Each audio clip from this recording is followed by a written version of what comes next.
Yeah, Cardinals had their bye week in Week 8. They're back at it a week from tonight against the Dallas Cowboys on Monday Night Football with a 2-5 record. Is this salvageable? We will find out. But here to talk about Cardinals football with us, their color commentator on the radio, the Cardinals Radio Network, former Cardinal, the center of the Cardinals, AQ Shipley, joins us via video this morning. AQ, good morning, man. AQ. How are you? Good morning, boys. How are we? Doing good. With the bye week, and we know you got other duties that you're in charge of. How did you spend your NFL Sunday? What caught your interest on Sunday?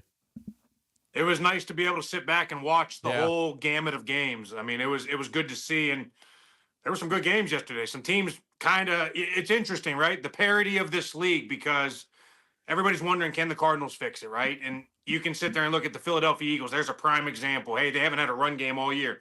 What did they do yesterday? 260 yards rushing. So you can fix things in this league. So it was good to see things like that. Buffalo Bills have been trending downward, and then boom, they explode again, right? So teams are able to figure things out, especially after a bye week. Would activating the running game be number one on your list for things for the Cardinals to have fixed going into this week? Yeah, 1,000%. I think the biggest thing that they need to do is figure out what worked last year, get back to doing that. And I know there's some things that have been done differently on defense this year amongst the league that have kept rushing yards down a little bit, but we still got to find a way to get to that 100-yard threshold. We have to find a way to get the running game going, because that will open everything else up. If you look at the Indianapolis Colts, Jonathan Taylor, maybe the last couple of years, hasn't been the Jonathan Taylor we're seeing now. All of a sudden, he's back to Jonathan Taylor. And guess what else? It makes Daniel Jones' job a heck of a lot easier. AQ Shipley, our weekly guest, talking Cardinals football, NFL football with us here on Bickley Marotta Mornings. Obviously, there's also the burning question at the quarterback position, AQ. Whether or not it's a question, I think will be addressed early this week by Jonathan Gannon if Kyler Murray is healthy.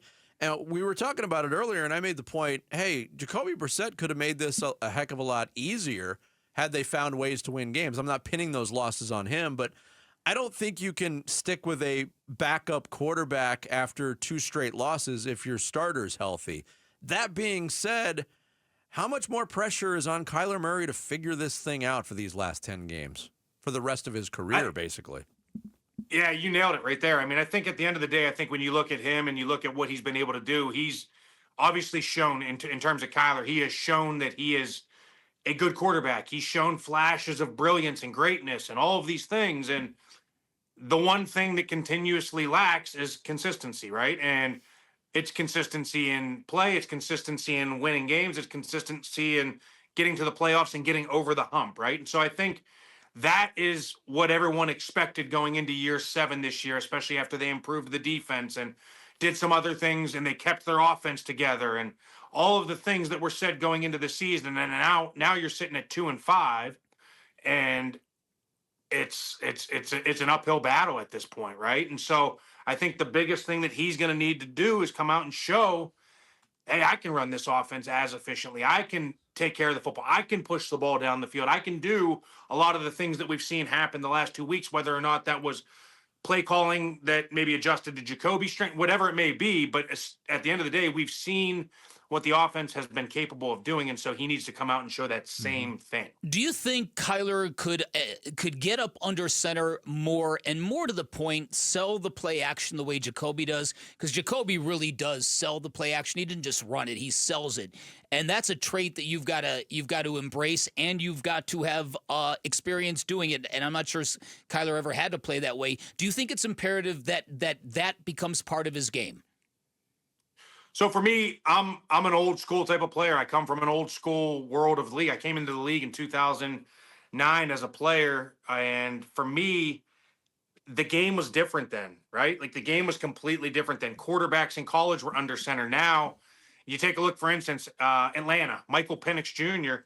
never took a snap under center. So their way of getting to under center is running the pistol. You notice they're in the gun and then Bijan's behind him, right? Like that's their version of getting to under center, because he's never taken snaps under center or comfortable taking snaps under center. So it's a different world with some of the quarterbacks that have come in recently where they've spent their entire life in shotgun. And so I would think, I'm a big believer in under center. I think under center sells everything when you look at the teams that really have great play action games in Tampa, in Seattle, in LA, right? Like they get under center and they sell the run game underneath, but then off the run game underneath, you have all the naked boots and the play actions and the rollouts off of that. It's a lot harder to sell when you're in the gun. No doubt. I'm fascinated by this topic, AQ, just from the big picture, because people will say, is college football doing a disservice by having quarterbacks play that style? And then I always come back to, well, it's not college football or an individual coach or program's responsibility to really worry about a quarterback's development. They have to win games to keep their jobs, but we're talking about the spread offense and a lot of these quarterbacks being exclusively shotgun for the last 20 years. Do you think it's ever going to shift back? Do you think we'll see more pro-style offenses ever return to college football?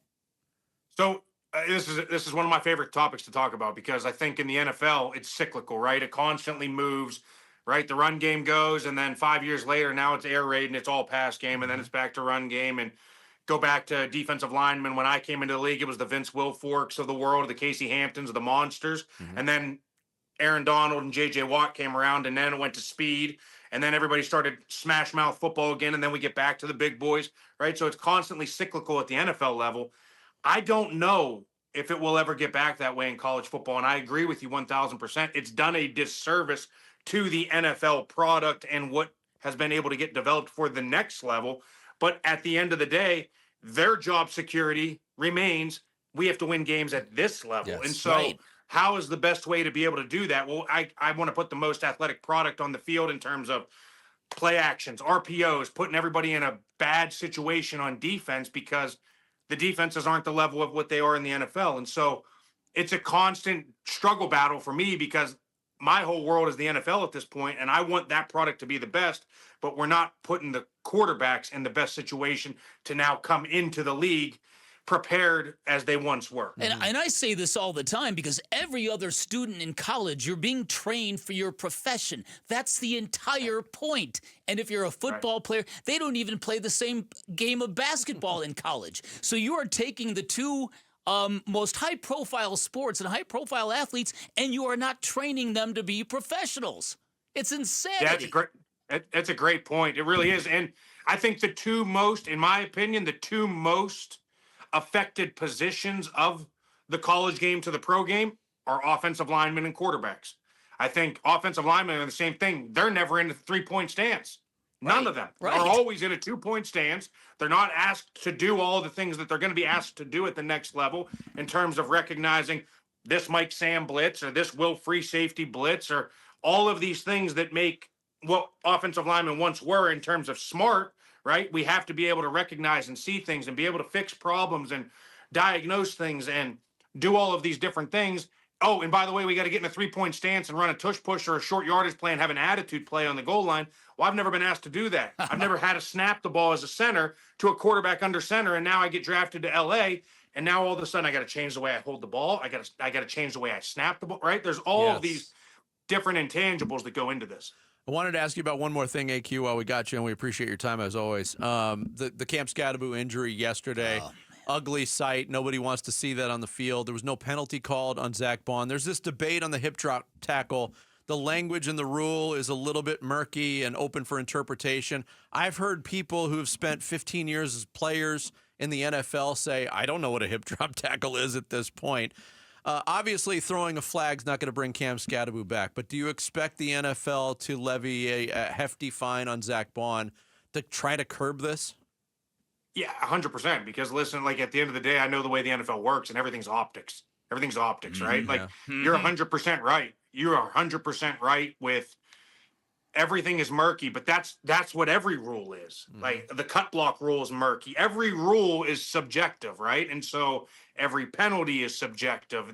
It's this crew calls it differently than this crew, but they set everything up where there's one guy that can make the ultimate final decision, and if it optically affects the way that people are viewing the NFL, then there's going to be some type of consequence. That's just the way this league works, right, wrong, or indifferent, right? And so I think when you look at it, there's going to be some type of penalty that's dropped down. AQ, great stuff. Great as stuff, always, brother. We'll talk to you after the Cowboys game, man. Always, boys. Take care. Thanks. AQ Shipley joins us weekly here on Bickley Marotta Mornings to break it down with no Cardinals game, a little more of a league-wide focus. No, that's fine. It's cool. It was good stuff. That's great stuff. Enjoyed that conversation. Thanks for watching Bickley and Marotta. Click to see the latest Bickley Blast and hit the button in the middle to subscribe to Arizona Sports.